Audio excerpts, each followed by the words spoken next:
Let's take a look on how the NEXI board works and how it can benefit teacher. The NEXI board management console is pre-installed on the NEXIGO server and can be opened by clicking on this icon.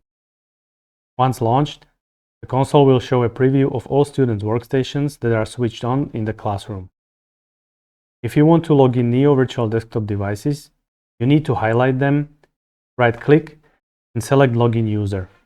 The NEO virtual desktop devices will log in and students can start working on their stations. The teacher can watch students' desktops on these small tabs. If the teacher wants to see the students' work in more detail in real time, double-clicking on the selected student will expand the preview. The teacher can now track the student's work in real time. If the teacher needs to show or help the student with something, the buttons in the top right corner activate a student control mode. In this mode, the teacher takes control of the mouse cursor and keyboard of the student. This allows the teacher to help individual students without going to their desks in person. The first button activates student control in the current tab. The second one activates student control in full screen mode, which can be exited with this arrow back. The third one starts a full screen view without controlling the student. And the fourth one serves to restore connection if the preview freezes and fails. By clicking the back arrow in the top left corner or the student's button, the teacher returns to the preview of the entire classroom. The NEXI board management console allows to use some functions in bulk, that is, for multiple users at a time.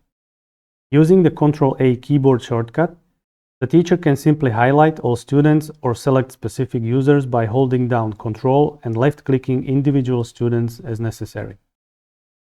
We can then apply the functions available after right-clicking to all selected users. The following functions become available to the teacher after right-clicking. Logout user logs the users of selected NEO virtual desktop devices out of Windows. This is usually done at the end of the lesson. Disconnect user disconnects the users of selected NEO virtual desktop devices from Windows and displays the login screen. Login user logs the users of selected NEO virtual desktop devices in. This is usually done at the start of the lesson. Device restart and turn off the device. User details allows the teacher to track the work of a selected student.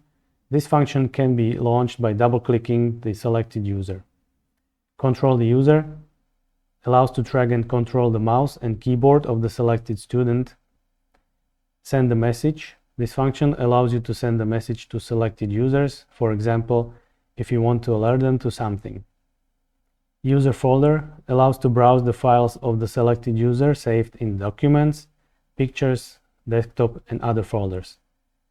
The next two buttons start and stop a broadcasting mode, and the last two buttons allow to disable the use of USB devices on selected NEO virtual desktop device. Another useful function of the NEXI board is broadcast to users. This function displays the teacher's desktop to selected students. While enabled, the students cannot control their NEO virtual desktop devices. They can only watch what the teacher is doing. You can see the teacher's desktop on the main monitor, and the monitors of the students to whom the teacher's work is broadcasted are shown in the bottom right corner. This function also allows to broadcast the work of a single selected student to other students. The function can be stopped by the Stop Broadcasting button, and the students can resume their work. The distribution of assignments and collection of results on the next tabs are used for working with files. On the Distribution of Assignments tab, the teacher selects the files to be distributed to the students, either to all or to selected ones as necessary.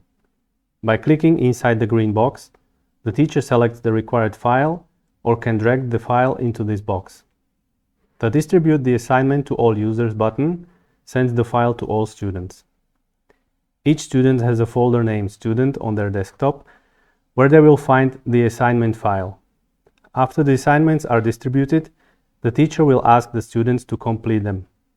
Now, using the previous function, I will connect to student 1 and work out the assignment as if I were a student.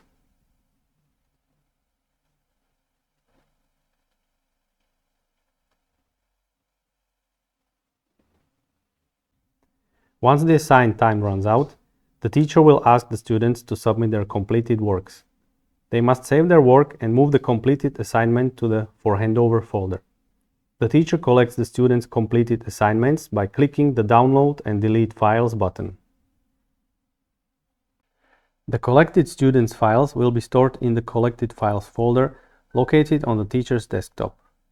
A subfolder will be created in this folder where the teacher can find all submitted files. At this point, the students no longer have access to these files, and you can see that the teacher has all students' assignments available. This is an easy and simple way for the teacher to send and receive any files they need to work with during the class. More useful tools can be found under the Accessories tab. The tab includes such functions as Internet Filter, Desktop Cleanup, Settings, and many more. For example, Internet Filter allows to block access to the selected websites. If we choose the blacklist option and enter facebook.com on the list and press the Save Changes button, the students will no longer have access to Facebook. To see how it works, let's take control of the student's desktop. Open the browser, search for Facebook, and we can see here that we are online because Google has found Facebook, but the student cannot connect to the actual Facebook website. The Block Internet Permanently option will block access to all websites without having to add them to the blacklist. Whitelist only allows access to the websites included in the list, and the Unblock the Internet option completely removes restricted internet access. All changes in the Internet filter must always be saved by the Save Changes button. The Desktop Cleanup function allows to delete all files and links the students have created on their desktops. Students save a large number of files and links on their desktops during a school year. With this function, you do not have to clean the students' desktops one by one, but you can delete all such files with a single click. Let's create a new text file on the student's desktop.